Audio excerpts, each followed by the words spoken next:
science is a meh subject for me, and like I don't see that like it's so interesting. I would love it a lot, or like it's like not very boring.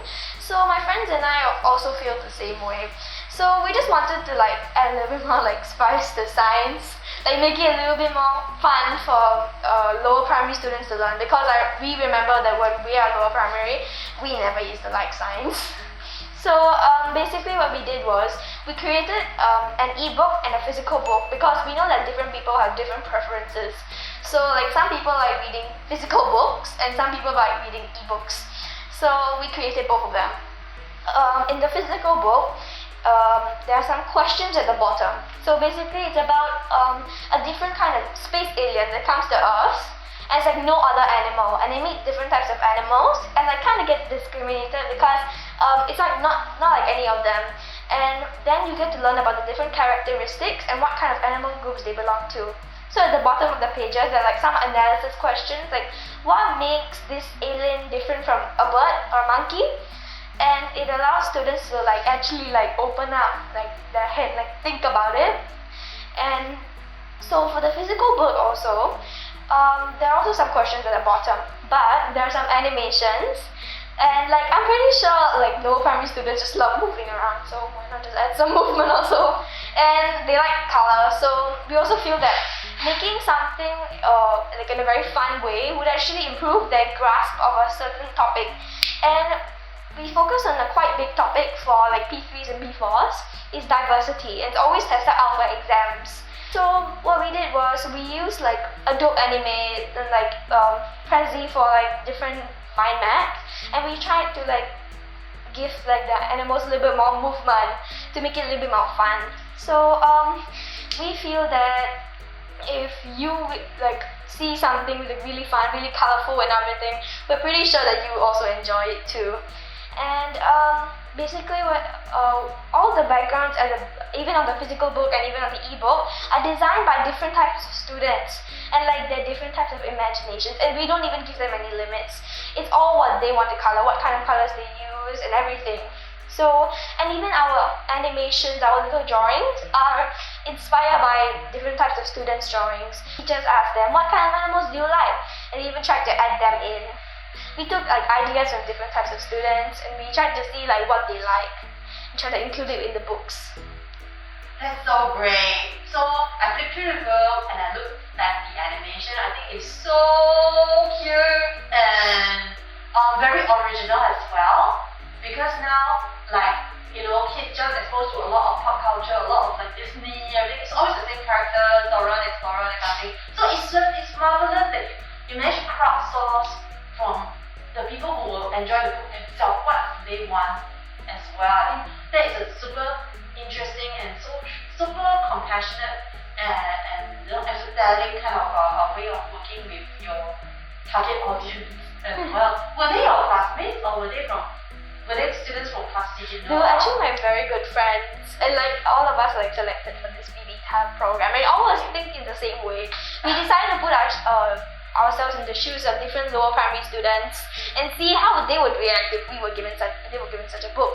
So we also specialized the book in character and citizenship education. We decided to add the value of respect and accepting other people's differences, and we're trying to convey the message that if you're unique, that's amazing, and like everyone has their differences and it's really good. That's fantastic. So it's not just all science, but science has a purpose, and science with a heart, right? So I think this is the thing that really moved me about this project, and you all did a good job on. It really kind of like serve people in so many different ways, not just learning, education, new knowledge, but also like how you become a better person. Yeah, so I think that was super nice, and I think a lot of kids in school, they experience bullying, so something like this, you can use the topic of the book to talk about these kind of issues and things as well. So that's good job on you guys. So I hope that you really publish more of these books and then share it all around. But what is the one thing that really surprised you during this whole process of creation? Actually, the one thing that really surprised me is that my friends did not learn like the different types of like things, like how to use the Adobe Animate. At first I was actually quite angry, like a little bit angry, and I'm like, why didn't you learn it? Am I the only one who was supposed to? But then I realized that like, if I'm the only one, then that's good. But because they were also doing something. And the one thing that really surprised me is like how to use the Adobe Animate. Because at first I thought it's like, oh my god, so many buttons, stuff to use. Am I supposed to use all of this? How? Because I feel that my brain has a limit. I cannot take so much information inside.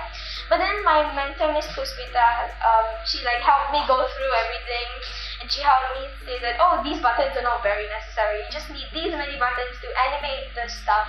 And like I'm really surprised by the patience of the mentors. How do you like keep up with all our like nonsense? So now, having worked on the project and learned all these surprising new things as well, how might you continue to build on your project? What do you hope to explore next? I feel that I should like continue my project, but not only in science, but in different subjects like maths and English, and even like mother tongue. Because I'm pretty sure some students don't like those subjects. We all have like one subject which we don't really like. So I aspire to make those subjects more interesting and more fun to learn, just like how I made this ebook. That's great. Okay, cool. And then the last final question is like, you shared a lot about your project and what you do, and it's super meaningful and it turned out so well. Good job to you guys. And teamwork, okay. So we may have disagreements with the team members, but that's expected. And then overcoming them together and then apologizing and then going on, I'm sure it strengthened your friendship as well. And so through this whole experience, which is so multifaceted and all that, what was the most fun thing for you? Actually, I'm surprised to say this about learning the Adobe Animate thingy. At first, I was actually quite scared to do it because I was so overwhelmed by everything like they had, and like all my friends actually like suddenly just not learnt it and everything, and I'm pretty sure they learnt it like before me. So I was actually quite scared that, hey, wait, what? I don't know this. And like they actually helped me learn this, and they're like, oh wait, no, you're supposed to do this. And it turns out that they even had like lots of difficulty in this, ended up even asking their parents. It was super fun because like they taught me all the different things, and maybe we might have accidentally deleted some things, but then we recovered it, and like there was like lots of laughs and fun over there. Yeah, with what you did in Adobe and all that stuff, like, is there any personal project that you hope to build on now, that you know how to build on anything? I hope to make like merch and everything. Like, you know how those like popular books, like they have all those merch and little things. There's this really cute character that Space Alien I was talking about called Eureka, and like many people who saw our books, like they really love Eureka the most. And like I even have a suggestion that someone should like make this little Eureka merch, and it could be like a little keychain or something, and a small barcode or like QR code at the tag, and then when people scan it, you also get the ebook. So we are wanting to develop on that right now.